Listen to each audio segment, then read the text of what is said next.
Welcome friends, প্রত্যেকে স্বাগত আমাদের ইউটিউব চ্যানেলে।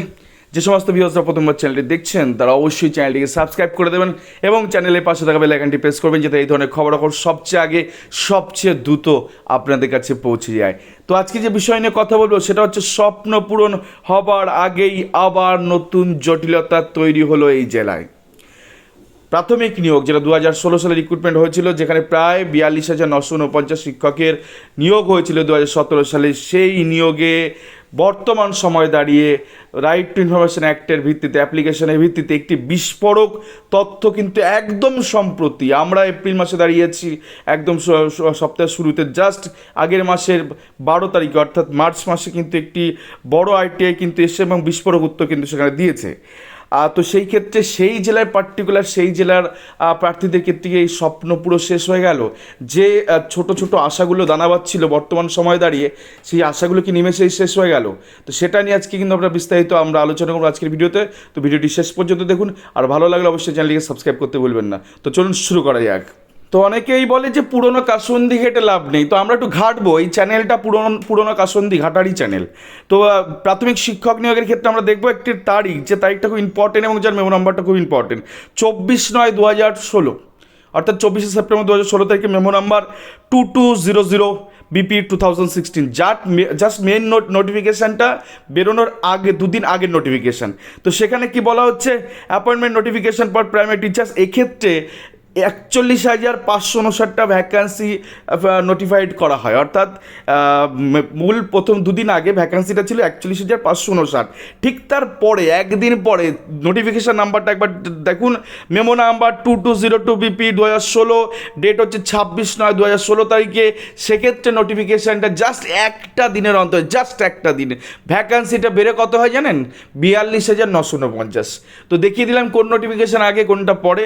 অ্যাকচুয়ালি এর ব্যাখ্যা কিছু নেই, জাস্ট একটা বিষয় বোঝানো ছিল যে পেপারে যখন নোটিফিকেশানটা অরিজিনালি পাবলিক হয় তখন সেক্ষেত্রে 42,949, প্রায় 43,000 ভ্যাকান্সি নোটিফাইড হয়, কিন্তু তার দুদিন আগের নোটিফিকেশানে সেখানে 41,559 ভ্যাকান্সি ডিক্লেয়ার করে প্রাথমিক শিক্ষা পর্ষদ। তো এখান থেকে কি জানবে? এখান থেকে কিচ্ছুই না, দরকার নেই, শুধুমাত্র এটুকুই জানুন যে এই নোটিফিকেশানে পশ্চিমবঙ্গের সবচেয়ে বড় নিয়োগ এখানে। তো ঘোটালা তো হবেই, যত বড় নিয়োগ তত বড় ঘোটালা। আমরা দেখবো কী কী ঘোটালা হচ্ছে। একটা এই গেজেট, যে প্রাথমিক শিক্ষা পর্ষদ যে রুলস 2016 সালে ফ্রেম করেছিল, সেই রুলসের 10 নম্বর পয়েন্টের সাব ক্লজ 6 কি লেখা আছে, no appointment shall be made beyond notified vacancy. অর্থাৎ এই কারণটার জন্য নোটিফিকেশানটা দেখালাম, আপ টু ডেট ভ্যাকেন্সি কত? 42,949। তার মানে হচ্ছে এই যে 20টা ডিপিএসসিতে আলাদা আলাদা আলাদা আলাদা নিয়োগ হয়েছিল, এই সবগুলো জুড়েই তো 42,949। তার মানে নোটিফাইড ভ্যাকান্সি থেকে একটা এক্সট্রা অ্যাপয়েন্টমেন্ট দেওয়া যাবে না। কে বলছে? বলছে দা কলকাতা গেজেট। যে গেজেট রয়েছে সেই গেজেটের যে 2016 সালে রুল ফ্রেম করেছিল প্রাথমিক শিক্ষা পর্ষদ, government of West Bengal education department, primary section, সেখানে কিন্তু উল্লেখ করা আছে no appointment shall be made beyond notified vacancy. তো নোটিফাইড ভ্যাকান্সি থেকে কিন্তু তুমি এক্সট্রা অ্যাপয়েন্টমেন্ট করতেই পারো না, করতে পারবে না, নিজে বলছো।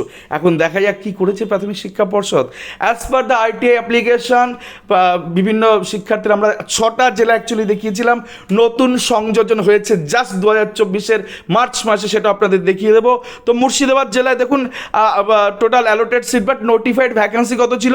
2822। সেক্ষেত্রে আমরা আগেও ভিডিও করে দেখিয়েছি যে 3047 জনকে নিয়োগ দেওয়া হয়েছে, তো 225টা এক্সেস অ্যাপয়েন্টমেন্ট। নদিয়ার ক্ষেত্রে নোটিফাইড ভ্যাকান্সি ছিল 1475 এক্সেস, টোটাল অ্যাপয়েন্টমেন্ট ইস্যু করা হয়েছে 1646 জন, কিন্তু 171 জন এক্সট্রা অ্যাপয়েন্টমেন্ট করা হচ্ছে, এক্সেস অ্যাপয়েন্টমেন্ট। হুগলি জেলায় যদি আমরা দেখে নিই, সেক্ষেত্রে 2049 জন হচ্ছে নোটিফাইড ভ্যাকান্সি ছিল, সেক্ষেত্রে 2132 জনকে নিয়োগ দেওয়া হচ্ছে, অর্থাৎ 43 জনকে অতিরিক্ত নিয়োগ করা হয়েছে এই 3 জেলায়। এখানেই শেষ নয়, আরও 3টে দেখাবো, আর 3টে আপনারা দেখে নিন, দেন নতুন সংযোজন তারপরে আমরা আসবো। তো এরপর আমরা চলে যাব পূর্ব মেদিনীপুর জেলায়, যেখানে নোটিফাইড ভ্যাকান্সি ছিল 551, সেখানে নিয়োগ করেছে 604 জনকে, অর্থাৎ 53 জন অতিরিক্ত নিয়োগ। পশ্চিম মেদিনীপুরে যদি চলে যাই, সেক্ষেত্রে নোটিফাইড ভ্যাকান্সি হচ্ছে 1210টি, কিন্তু আরটি অ্যান্সার মোতাবেক অ্যাপয়েন্টমেন্ট দিয়েছে হচ্ছে বা নিয়োগ করেছে হচ্ছে 1596, অর্থাৎ 386 জন অতিরিক্ত নিয়োগ হয়েছে। চলে যাব পুরুলিয়ায়, যেখানে নোটিফাইড ভ্যাকান্সি ছিল 1803, অর্থাৎ এগুলো কিন্তু সবগুলো ধরে নোটিফাইড ভ্যাকান্সি, অর্থাৎ para teacher, exempted, ex serviceman এবং নন এক্সামটেড সবকটাকে মিলিয়ে মিশিয়ে হচ্ছে টোটাল নোটিফাইড ভ্যাকান্সি 1803। সেক্ষেত্রে অতিরিক্ত নিয়োগ করেছে কতটা নিয়োগ দিয়েছে দেখি 1818, তো 15 জনকে অতিরিক্ত নিয়োগ করেছে কোন জেলায়, না পুরুলিয়া জেলায়। তো এই গেল 6টা। এর হিস্ট্রি অনেকেই জানে, এর আগে পরে আমরা ভিডিও করেছি। এবার একটি নতুন জেলার সংযোজন হয়েছে, সেটা কোনটা, না ডিস্ট্রিক্ট বাঁকুড়া, ডিপিএসসি বাঁকুড়া। তো আমরা দেখে নেব ডিপিএসসি বাঁকুড়ার ক্ষেত্রে দেখুন non exempted, exempted, ex serviceman, PH মিলে তার টোটালটা একদম কোনায় নিচের দিকে আছে দেখুন 1360টা ভ্যাকান্সি, এই 3-4 ক্যাটাগরি মিলে। এবার চলেছে প্যারা টিচারের ক্ষেত্রে সবগুলো মিলিয়ে কত হচ্ছে 151, অর্থাৎ 1360 যোগ 151, তাহলে টোটাল পোস্ট নোটিফাইড ভ্যাকান্সি দাঁড়াচ্ছে 1511টা। আমরা দেখলাম গেজেটে উল্লেখ করা আছে যে up to date notified vacancy যেটা দিয়ে দিল প্রাথমিক শিক্ষা পর্ষদ, তার থেকে একটি অ্যাপয়েন্টমেন্টও এক্সট্রা বা অতিরিক্ত নিয়োগ করা যায় না বা যাবে না, গেজেটে বলেছে। সেক্ষেত্রে প্রাথমিক শিক্ষা পর্ষদ এ কী করলো, কেন করলো, কার কথায় করলো, কবে করলো, আমরা জানবো। তো দেখুন একটি আরটিআই আমাদের দেখাবো, আরটিআই রিপ্লাই কী দিয়েছে। তো এই যে office of the district primary school council Bankura, তখন সদ্য একদম তরতাজা, ফুটন্ত, জ্বলন্ত অগ্নিপিণ্ড, দেখুন 12/3/2024, অর্থাৎ মার্চ মাসের 12 তারিখ, জাস্ট রিসেন্টলি 2024 তারিখে এই রিপ্লাইটা এসছে। তো সেক্ষেত্রে বাকি কোশ্চেনগুলো চেপে গেছে, ধামাচাপা, সাহস নেই দেওয়ার, অতটা বুকের পাড়ার দম নেই যে কোশ্চেনগুলো 2, 3, 4, 5, 6 সাথে ছিল। 1 নম্বরটা দিয়েছে যে আমরা এতজনকে নিয়োগ করেছি, সেই সংখ্যাটা কত, the total appointment at Bankura district per memo number 2202 BP 2016, যে মেমো নাম্বারটা দেখালাম যেখানে 42,949 আপ টু ডেট ভ্যাকেন্সি ছিল, সেখানে বাবুরা 1625টা নিয়োগ দিয়ে দিয়েছে। বেশ, তাহলে 1625টা তুমি নিয়োগ দিয়েছো, নোটিফাইড ভ্যাকেন্সি ছিল বাঁকুড়া ডিস্ট্রিক্টে 1511, তাহলে 114টা এক্সেস অ্যাপয়েন্টমেন্ট এই পার্টিকুলার জেলায় করে দিয়েছে। সুন্দর। তাহলে 7 জেলায় কি দাঁড়াচ্ছে অতিরিক্ত নিয়োগের সংখ্যা কত, না 933 প্লাস 114, চলে গেলে সংখ্যাটা 1047টি। অর্থাৎ এগুলো সব এক্সেস অ্যাপয়েন্টমেন্ট, যেটা কি না গেজেটটাকে ভায়োলেট করছে, রুলসটাকে ভায়োলেট করছে, 2016 রিক্রুটমেন্ট রুলসটাকে ভায়োলেট করছে। তো প্রাথমিক শিক্ষা পর্ষদ এমন একটা জায়গায় বসে আছে, নিজেরা নিয়ম বানায়, গভর্নমেন্ট অফ এডুকেশন ডিপার্টমেন্ট নিয়ম বানায় আর নিজেরাই লঙ্ঘন করে, কেউ কিছু বলতে গেলে হয়ে গেল। যাক, এই ছিল আজকের ঘটনা। তো বোদ্ধা কথা, এখানে ছোট একটা প্লাস পয়েন্টও আছে। এই যে সম্প্রতি রাজস্ব মান্তা স্যার বলেছেন যে আপনারা নিয়োগ করুন, তো এইগুলো যদি আমি ধরে নিই এগুলো কোর্টের অর্ডারে নিয়োগ হচ্ছে, যে পরবর্তী কোর্ট ডিরেকশন দিয়েছে। তো সেক্ষেত্রে ভ্যাকান্সির মা বাবা দেখা নেই, ভাই যেখানে পাচ্ছি সেখানে ঢোকা আগে, ব্যাপারটা তো সেরকম।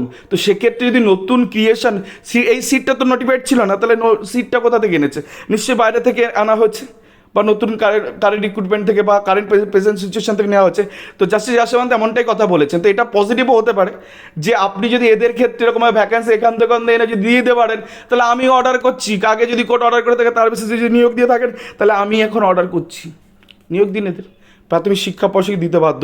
যাক, এই গোটা বিষয়টা কিন্তু কোথায় উঠবে, এই গোটা বিষয়টা উঠতে চলেছে আগামী 9 তারিখ মহামান্য হাইকোর্টের কোর্ট নাম্বার 13তে জাস্টিস মান্তার স্যারের বেঞ্চে, যেখানে গিয়ে 5% অ্যাডিশনাল প্যানেল মামলার এই অবৈধ নিয়োগপ্রাপ্ত মানুষদের কিন্তু অনেকগুলো প্রসঙ্গ তোলা হবে, এবং এই প্রত্যেকটা জিনিস কিন্তু ওখানে ধরে ধরে আলোচনা হবে, কেন এই অ্যাপয়েন্টমেন্টগুলো করা হচ্ছে, সেক্ষেত্রে পরবর্তী ক্ষেত্রে ট্রেন্ডের দেওয়া হলে কেন সেই পরিমাণ নন ট্রেন্ডের বাদ যাবে না, কারণ আর্টিকেল 14 ভায়োলেট হবে সেখানে। তো নানান বিষয়গুলো উঠতে চলেছে আগামী মঙ্গলবার। 5% মামলার একটা চূড়ান্ত বা ভালো শুনানি কিন্তু হতে চলেছে। তো আপনারা নজর রাখুন হাইকোর্টে কী হয় কি না হয়, এবং ফার্দার আপডেট পেলে আপনাদের কিন্তু জানিয়ে দেবো আমরা আমাদের চ্যানেলে। তো চ্যানেলটা এতক্ষণ ধরে ভিডিওটা দেখার জন্য অসংখ্য ধন্যবাদ আপনাদের। আর চ্যানেলটি ভালো লাগলে অবশ্যই চ্যানেলটি সাবস্ক্রাইব করতে ভুলবেন না, এবং লাইক শেয়ার কমেন্ট করে চ্যানেলটির সঙ্গে দেবেন। ধন্যবাদ সকলকে।